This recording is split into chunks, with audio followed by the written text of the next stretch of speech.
Lucas 16, a partir do versículo 19. Havia um homem rico que se vestia de roupas de púrpura e de linho finíssimo, e todos os dias se banqueteava com luxo. E um mendigo chamado Lázaro, todo coberto de feridas, foi deixado em seu portão. E desejava comer das migalhas que caíam da mesa do rico, e até os cachorros vinham lamber-lhe as feridas. Quando o mendigo morreu, foi levado pelos anjos para junto de Abraão. O rico também morreu e foi sepultado. No inferno, em meio aos tormentos, o rico ergueu os olhos e viu de longe Abraão e Lázaro junto dele.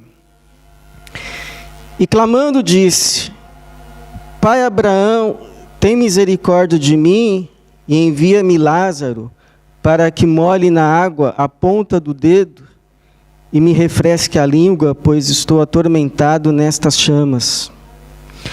Abraão, porém, disse: Filho, lembra-te que em tua vida recebeste bens, mas Lázaro, por sua vez, recebeu males. Agora ele aqui é consolado e tu atormentado. Além disso, há um grande abismo entre nós e vós, de forma que os que quisessem passar daqui para vós não poderiam, nem os daí passar para nós. Então ele disse: Eu te imploro, ó Pai, que o mandes à família de meu pai, porque tenho 5 irmãos, manda-o para os advertir, a fim de que eles também não venham para este lugar de tormento. Abraão lhe disse: Eles têm Moisés e os profetas, que os ouçam. Ele respondeu: Não, pai Abraão. Se alguém dentre os mortos for falar com eles, irão se arrepender. Abraão, porém, lhe disse: Se não ouvem Moisés nem os profetas, tão pouco acreditarão, mesmo que alguém ressuscite dentre os mortos. Obrigado, Senhor, pela Tua palavra, obrigado porque é o Senhor quem nos reúne hoje aqui, o Teu Espírito. E pedimos que esse mesmo Espírito Santo, que nos convenceu a estarmos hoje aqui, reunidos como igreja, para reconhecer o Senhor como Senhor da nossa existência, como Salvador do nosso destino, e a razão de podermos viver mais um dia, devido à Tua misericórdia. Receba agora o louvor.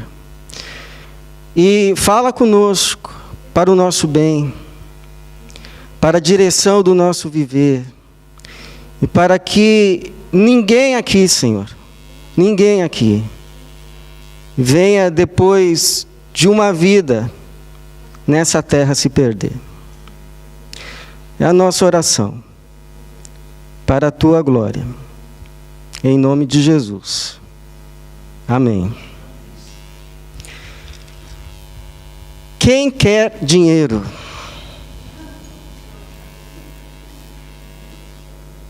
Quem quer dinheiro? Eu acho que boa parte aqui de nós lembra-se daquele programa em que o apresentador se dirigia assim à plateia, ao auditório, com essa frase, com essa pergunta: quem quer dinheiro? E aí o povo lá: quem quer dinheiro? O povo lá falando que queria dinheiro. Daí ele pegava e começava a jogar o dinheiro. O povo lá tinha, né, também os aviãozinhos. E o povo se submetia a pegar lá os aviãozinhos. Se eu não me engano, o nome do programa era Topa Tudo por Dinheiro. Não sei se ainda tem esse programa, se não tem, mas o nome era Topa Tudo por Dinheiro. E eu creio que nem todos, espero, de nós topa ou toparia tudo ou qualquer coisa por dinheiro. Mas é bem provável que a maioria, se não todos, ainda que não topem tudo por dinheiro, topem muita coisa por dinheiro. Muita coisa. Muita coisa. Porque nós temos a ideia assim, pastor, não é que eu queira o dinheiro em si, o que eu quero é o que ele proporciona. Ah, ok. A gente tende a crer que é o dinheiro que pode nos proporcionar algumas coisas que consideramos essenciais ao nosso bem-estar, como, por exemplo, segurança. É por isso que alguns de nós passam a vida angustiados, ajuntando, porque vivem com o medo do que pode acontecer amanhã. Então, como eu não sei o que vai acontecer amanhã, eu procuro me precaver. Chamo isso de responsabilidade, inclusive.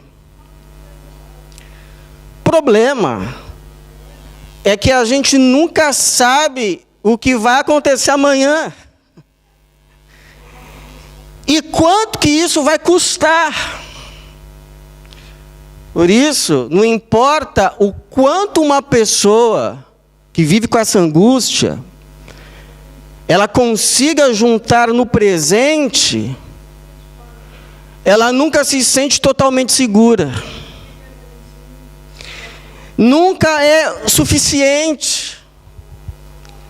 E ela sempre vive com a impressão que deveria ter mais. E precisa ter mais. Não importa o quanto já tenha. Não importa.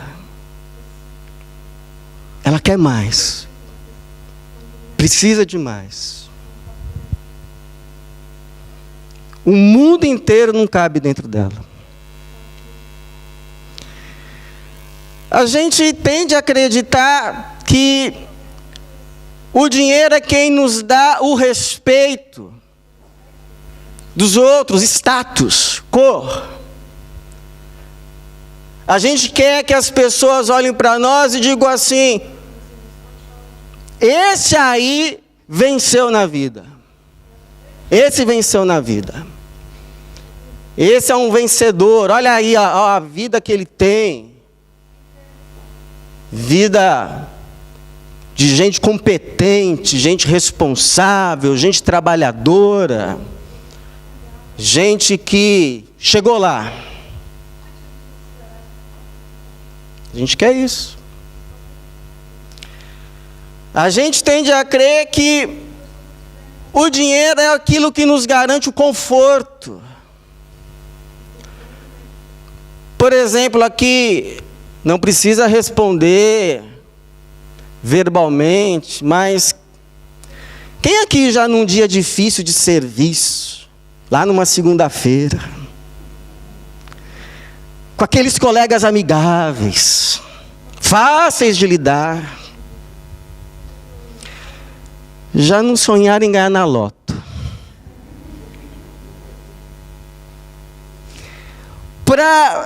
Não é que nunca mais trabalhar, poder parar de trabalhar, mas se tiver que trabalhar, trabalhar com o que gosta, poxa. Fazer o que dá prazer, o que dá alegria. E terminar os dias curtindo a vida.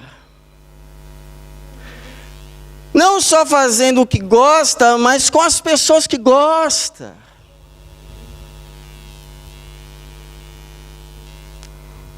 Teve um homem que conseguiu tudo isso. Aliás, é bem provável que tenha superado tudo isso. Esse homem a quem Jesus se dirige na parábola como um homem rico. Jesus não sabe o nome dele, Jesus só sabe que ele era um homem rico. Um homem que chegou assim num nível material de vida que se dava ao luxo de viver de festa em festa, todo dia. Todo dia.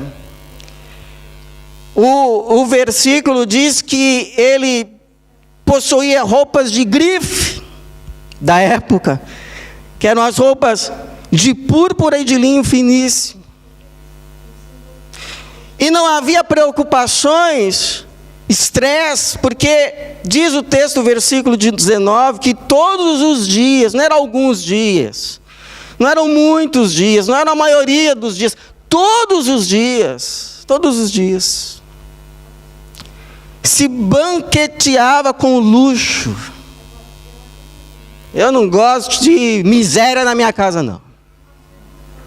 Se tiver que fazer uma festa, que é melhor que sobre. Aí sobrava. A ideia do se banquetear com luxo é viver uma festa. Uma grande festa. Todo dia é uma festa. Uma vida tal assim, daqueles personagens que aparecem nas revistas populares, na Caras. Aquelas fotos. Aquela família feliz. Aquelas casas, piscinas, círculos, aquelas paisagens paradisíacas. E uma vida tal que se contrastava mais ainda quando colocada de lado com um outro mendigo, mas que Jesus conhecia, porque chama pelo nome Lázaro. Que o versículo 20 diz que vivia coberto de feridas, foi deixado em seu portão, provavelmente úlceras expostas, lepra. Foi abandonado e teve como companhia os vira-latas. Sentia fome, a ponto de desejar as migalhas que caíam da mesa do rico. Ele desejava aquilo que sobrava, o restolho.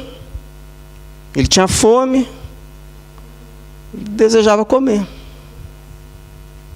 Não estava ali porque queria, estava ali porque foi deixado.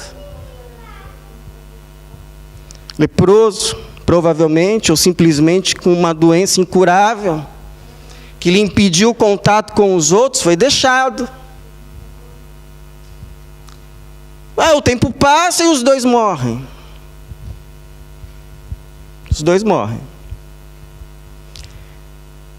E aí acontece uma reviravolta. Quem estava embaixo vai para cima. Quem estava em cima vai para baixo. Quem se vestia com púrpura, linho fino, agora está se vestindo com chamas. Quem se vestia com feridas, agora está vestido com honra. Quem antes vivia acompanhado com a elite da cidade, agora está só. Quem antes tinha como companhia os vira-latas, agora está na companhia de Abraão, amigo de Deus. Quem antes vivia uma vida que parecia um céu, agora está no inferno, ou melhor, numa antessala do inferno chamado Hades. E o mendigo que vivia uma vida que mais parecia um inferno, porque além de toda a situação ainda tinha o tormento dos cachorros virem lamber as feridas, agora está no céu. Porque os valores do céu são outros. Os valores do céu são outros. Agora a pergunta que fica é: o rico foi para o inferno, ou pelo menos para a antessala do inferno, só porque era rico? Pobre rico?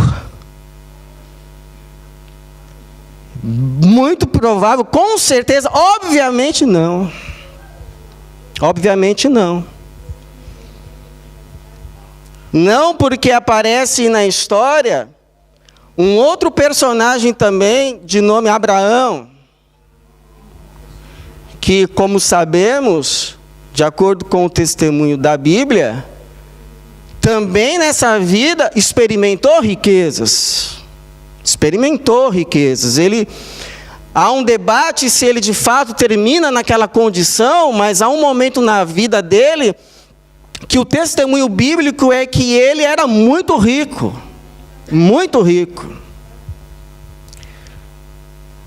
Então, logo de cara nos mostra uma verdade. Que a riqueza em si mesma, a riqueza não é necessariamente um empecilho, um impedimento para a vida com Deus, para a fé e para a salvação. Ela não é necessariamente um impedimento para a vida com Deus, para a fé, a vida na fé, e consequentemente para a salvação. Mas o pode ser. O pode ser. O pode ser. E é por isso que os profetas, eles se descabelam, avisando, alertando, chacoalhando os abastados. Porque você sabe que na Bíblia só existe duas classes sociais, ricos ou pobres, não existe classe média. Na Bíblia, rico é quem tem mais do que o necessário para viver. Pobre é quem tem menos. Então a pergunta que fica é: se a riqueza em si não é um empecilho para a vida com Deus, para a salvação, para a fé, por que ela pode ser? E sendo, por que os profetas, e muito especialmente o Novo Testamento, os Evangelhos, e mais ainda, o livro de Lucas, nos adverte tanto quanto aos perigos e às armadilhas das riquezas? Você entendeu bem? Riqueza não é empecilho para a vida com Deus, para a fé, para a salvação. Não é. É possível. Mas ao mesmo tempo pode ser. Por quê? Essa é a pergunta. Por quê?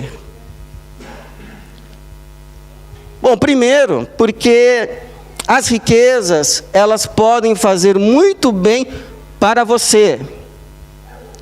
Mas elas não podem fazer muito ou nenhum bem em você. Em você. É interessante que, mesmo no inferno, esse rico acha que pode mandar. Pode continuar dando ordens. Pode continuar mandando. Porque de 4 falas dele, aqui com Abraão, embora sempre revestidas de polidez, sempre revestidas assim de uma certa respeitabilidade, de 4 falas, 3 delas vêm com ordens. 3 delas vêm com ordens. Verbos no imperativo. Versículo 24. Pai Abraão, tem misericórdia de mim e envia-me Lázaro. Lázaro lá no céu, mas nem aqui me deixa sossegado. Envia-me Lázaro. Para o quê, sujeito? Para que molhe na água a ponta do dedo e me refresque a língua. Pois estou atormentado nestas chamas. Tipo assim, um serviço de quarto, né? O sujeito clica ali, lá o céu atende, pois não. Ó, dá para o senhor mandar um empregado daí vir me trazer um pouco d'água? Ah, muito obrigado. Aí, puxa vida, esse serviço está cada vez pior. Aí a próxima ordem. Manda Lázaro à casa do meu pai, porque tenho 5 irmãos. Terceira ordem, manda-o para os advertir, a fim de que eles também não venham para esse lugar de tormento. Por que ele age assim? Porque ele continua enxergando a realidade a partir dos valores da terra. Ele não sabe que no céu ninguém mais pode mandar em ninguém. Nem Abraão, que foi Abraão, pode dar uma ordem para Lázaro. Porque no céu só existe um Senhor. E todos os outros são irmãs e irmãos desfrutando da mesma mesa. Nem Abraão pode dar uma ordem para Lázaro. No céu, todos os escravos estão libertos, pois só existe um Senhor que libertou a todos e resolveu lhes chamar de irmãos. Outros valores. O que acontece com ele? Ele continua agindo, falando, olhando e tratando os outros de acordo com aquilo que está dentro dele. Tenha ele percebido em vida ou não, mas que sempre esteve dentro dele e foi ganhando forma, foi se apoderando dele, e até que sai para fora, e fica à mostra. Fica à mostra. Porque Jesus disse assim, que não há nada que esteja escondido, que não venha a ser revelado. Nada que esteja oculto no mais recôndito da alma, que não venha a ser exposto. E ficando assim exposto, depois do último dia, de forma irrevogável. Então é mais ou menos assim. A inveja que está no coração, lá no além, ela salta para fora. E se torna em um olho esbugalhado. O orgulho, a arrogância que estava do lado de dentro, salta para fora e se torna um chifre.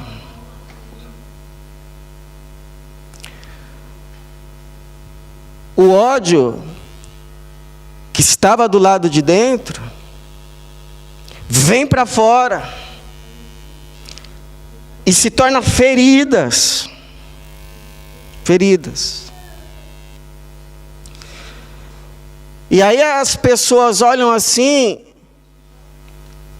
e falam: o que aconteceu com você? O que aconteceu com você?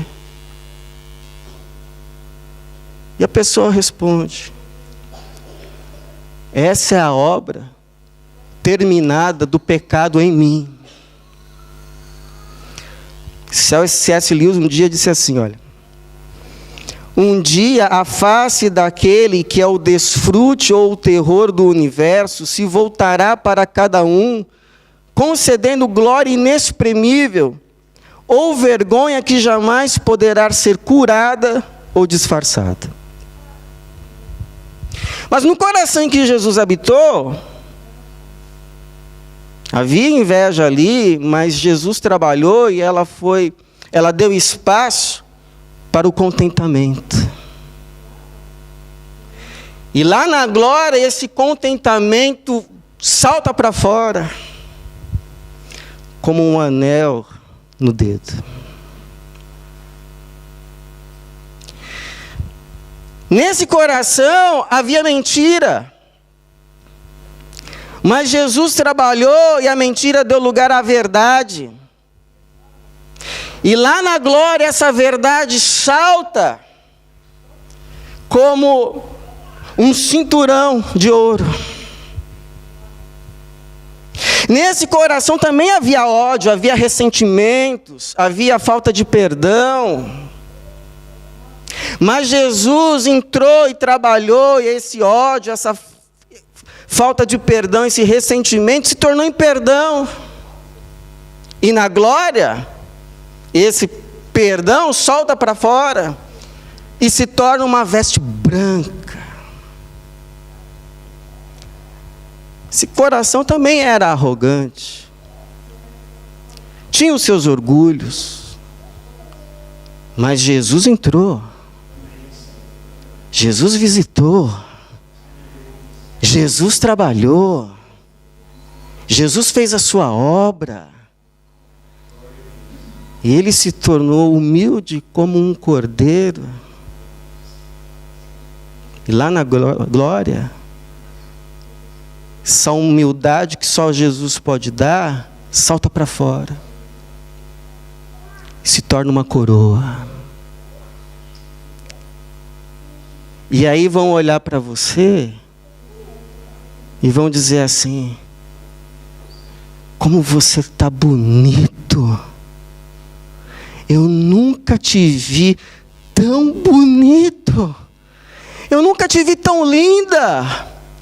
E aí você vai dizer: é a obra de Jesus terminada em mim. Por isso que o Paulo disse lá em Romanos capítulo 8, e ninguém percebe o que ele escreveu lá. Ele diz assim, olha: tenho por certo que os nossos presentes sofrimentos não são para se comparar com a glória que há de ser revelada em nós. Em nós. Em nós. Ou seja, depois dessa vida, a gente não vai levar nada do que está do lado de fora. Nada. Mas tudo e para sempre do que está do lado de dentro. E vai ser nosso para sempre. Vai nos acompanhar, agora externalizado, de forma irrevogável, eternamente.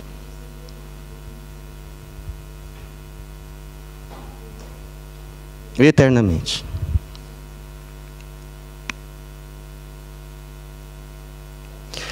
Segundo, as riquezas não são impedimento algum para uma vida com Deus, mas o podem ser, porque elas nos tentam muito, muito, muito. Sabe por quê? Pro orgulho. Pro orgulho. Porque o nosso amigo aqui, ele chega ao ponto de querer discutir com Abraão. Ele chega ao ponto de dizer não para o Abraão. Bom, eu não sei você, mas numa discussão com Abraão na terra sobre fé, eu só diria amém.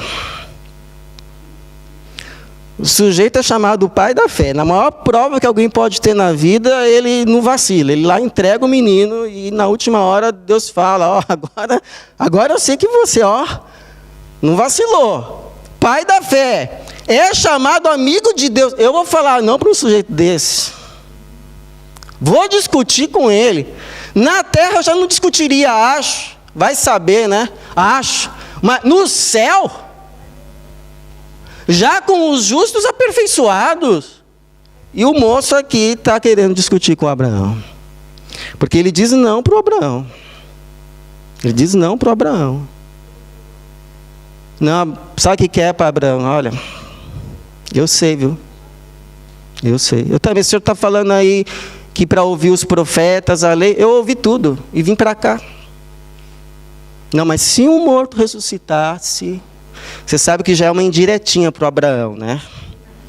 Se um morto tivesse ressuscitado e me aparecido lá, pois é, mas não teve isso. Então eu sou um cara bacana, mantenho a minha dignidade, mesmo aqui no inferno. Manda pelo menos lá para minha casa, vai. Um morto ressuscitado para eles não virem para cá. Então está discutindo. Mas por quê? Talvez porque ele acostumou a vida inteira assim. Ele acostumou a vida inteira assim. Ele acostumou a vida inteira a ter razão. A vida inteira ele tinha razão. Sempre ele tinha razão. E quem é que não ia dizer amém para o que ele falasse? Quem é que ia ter a coragem de discutir com um homem desse? Com um símbolo de sucesso desse? Ninguém. Então o que ele dizia na casa dele, nos grupos de relacionamento, era o certo. Tinha que ser. Era a lei. Porque o raciocínio é muito simples. É muito simples. Ora, se eu tenho mais, é porque eu sei mais. Se eu tenho mais, é porque eu posso mais. Ora, se eu tenho mais, é porque, no fim das contas, eu sou mais. Eu sou mais. Então, é quase inevitável essa conclusão. Só que essa lógica só esquece de uma verdade maior. Por isso que ela pode ser construída. Ela se esquece de uma verdade maior. Que essa vida é dádiva e tudo que a gente recebe de bom nela é graça. Por exemplo, saúde. Inclusive, as coisas que nos capacita a adquirir e administrar riquezas. Por exemplo, saúde. Quanto que você está pagando por esse ar para respirar? Mas você pode ficar sem ele? O que você está fazendo com todos os seus esforços, capacidades e estudo para o seu coração continuar batendo até o final desse culto? Quem aqui pode garantir que vai acordar amanhã? Então, amanhã, quando você acordar, agradeça. Já comece agradecendo. Muito obrigado, Senhor, por mais um dia, por mais uma graça recebida. Oportunidades. Oportunidades.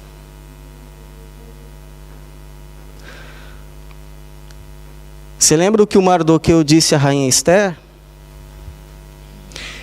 Ele disse assim: olha, quem sabe não foi para um momento como esse que você foi conduzida a esse lugar. Ele não diz, quem sabe não foi para um momento como esse que você conquistou esse lugar. Quem sabe não foi para um momento como esse que você foi conduzida a esse lugar. Graça. Às vezes eu vejo aí crianças, no nosso meio, 7 a 8 anos, bilíngues já.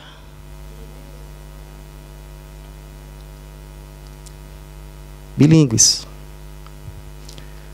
O que elas fizeram? E eu com 40 lá no Ich bin, du bist. O que mesmo? Ist. Agora, eu olho para trás e olho para o hoje e também reconheço as minhas oportunidades. E foram também graças. Graça. Condições.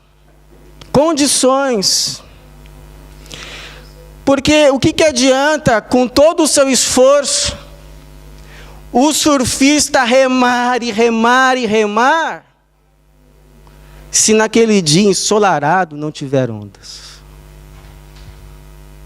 Ele tinha a prancha, tinha a vontade, tinha a técnica, tinha o esforço, mas justo naquele dia não tinha onda. Não surfou. Não surfou. Alguém aqui controla as ondas? Controla? Então é por isso que o João Batista vai dizer: ninguém pode ter nada, nada, se do céu não lhe for dado. Vai lá. Ninguém pode ter nada se do céu não lhe for dado.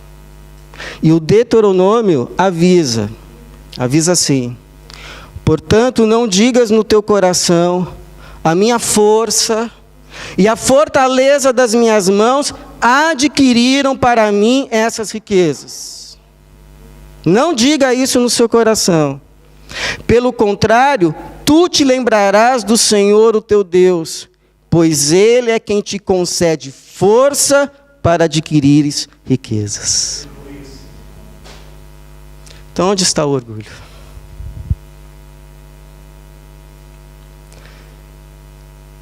E por fim, riqueza é um empecilho à vida com Deus, à salvação, à fé? Não necessariamente. Mas pode ser? Pode. Por quê?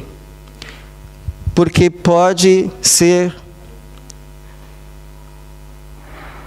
uma provação para se entregar à fé. Eu tinha um pastor, quando eu era criança, ele disse uma coisa que nunca mais saiu da minha cabeça. Ele disse assim, que muita gente nega a Bíblia, porque se dizer que ela tem razão, vai ter que mudar, e ela não quer mudar. E é verdade. Porque o assunto todo aqui da história termina com Abraão dizendo assim: olha, eles têm a lei e os profetas, ouçam. E o rico dizendo: não, pai Abraão, não. Se um morto ressuscitar, for lá falar com eles, eles vão se arrepender. Discutindo. E o Abraão encerra a conversa solenemente dizendo: Abraão, porém, lhe disse: se não ouvem Moisés nem os profetas, tampouco acreditarão, mesmo que alguém ressuscite dentre os mortos. E por quê? O que o Abraão está dizendo? Moisés, a lei e os profetas são as escrituras. E elas são revelação suficiente para levar qualquer pessoa ao arrependimento. É revelação suficiente. Porque a lei mostra como a vida deve ser. Os profetas alertam o que vai acontecer se não se viver de acordo como Deus diz que precisa ser. E ambos apontam para Jesus como salvação dessa situação.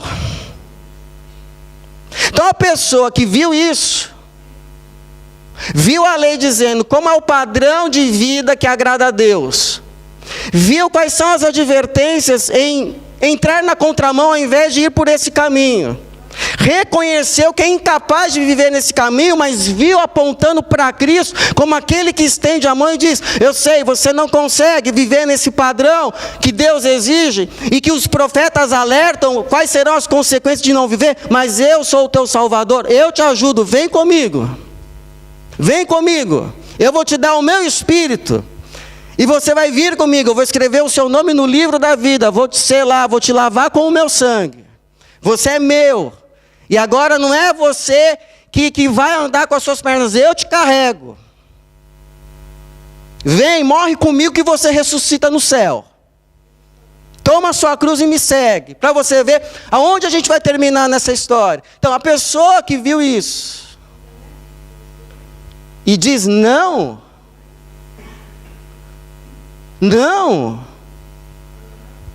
nem que um morto agora venha falar com ela vai mudar de ideia. Porque já não é uma questão de não poder crer, é uma questão de não querer crer. Não é que ela não pode crer, ela viu. Ela não diz que não crê porque não viu. Ela diz que não crê porque ela não quer. E sabe qual é a prova? A prova é que Jesus ressuscitou, não esse Lázaro aqui da nossa história, mas ressuscitou um outro Lázaro, de Betânia, irmão de Marta e Maria. Ressuscitou. E o texto de João, lá capítulo 11, seguintes, diz o seguinte: que aqueles que já tinham colocado no coração não crer em Jesus, apesar de ter ouvido e visto o que ele falava e fazia, quando ficaram sabendo que ele ressuscitou um morto, e que o morto estava lá vivinho da Silva, era só ir lá em Betânia para ver, eles tiveram uma conversa: mas esse cara está fazendo muitos sinais, o que a gente vai fazer? Aí um outro fala assim: vocês não estão percebendo não? Que é melhor um só morrer do que a gente perder toda a nossa nação? Vai vir os romanos aí, daqui a pouco esse povo fala, ele é o Messias, vem os romanos e nos tira o poder. Vocês não estão percebendo que é melhor um só morrer do que todo mundo? E aí então tomaram duas decisões. Uma, matar Jesus. E a segunda, matar o Lázaro. Porque tinha muita gente crendo em Jesus por causa do Lázaro. Então, por que muita gente, embora possa crer, não quer crer? Porque não quer mudar. Não é que não pode, é porque não quer mesmo. Porque se dizer é verdade, implica mudança. E nem todo mundo quer mudança. Ainda mais se a mudança exigir perda. Principalmente de riqueza. Lembra do caso do jovem rico? Que perguntou a Jesus: o que é necessário para ter a vida eterna? E quando ouviu, saiu triste. Porque era muito rico.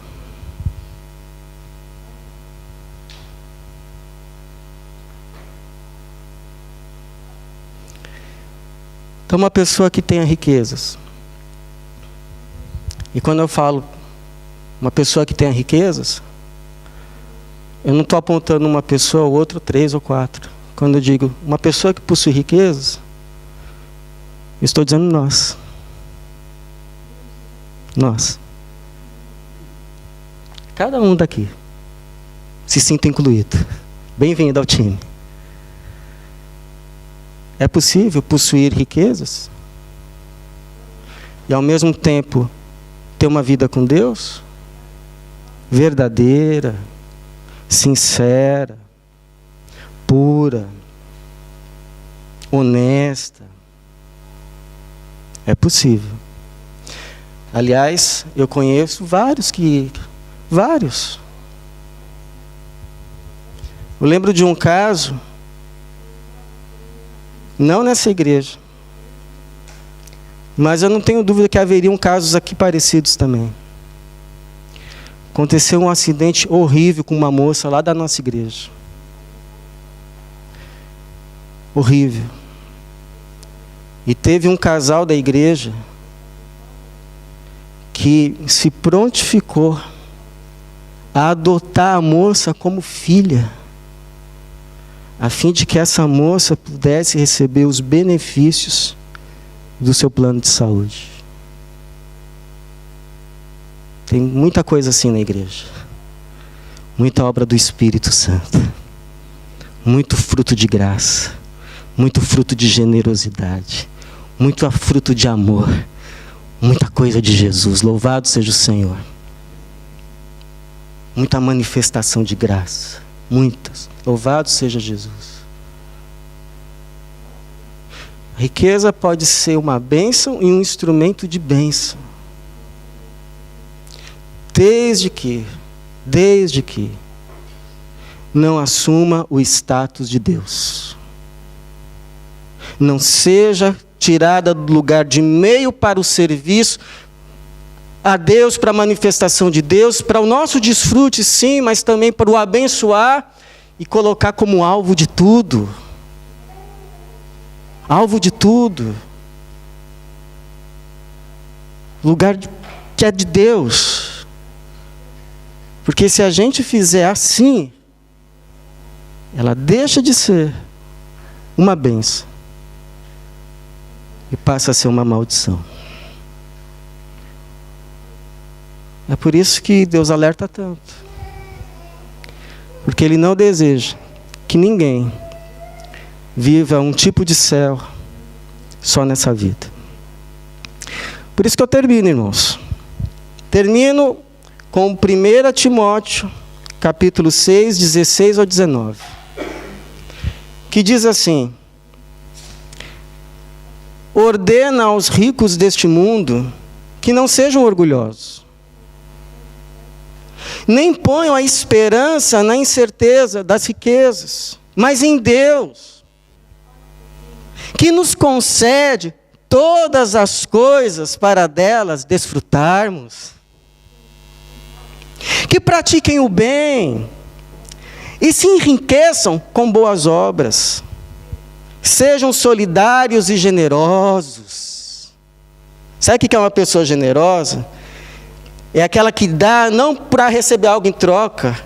É aquela que dá pela alegria de ver o outro tendo o que ela tem. Sejam solidários e generosos. Generosos. Com isso, acumularão um bom tesouro para si mesmos, um bom fundamento para o futuro, para que possam alcançar a verdadeira vida.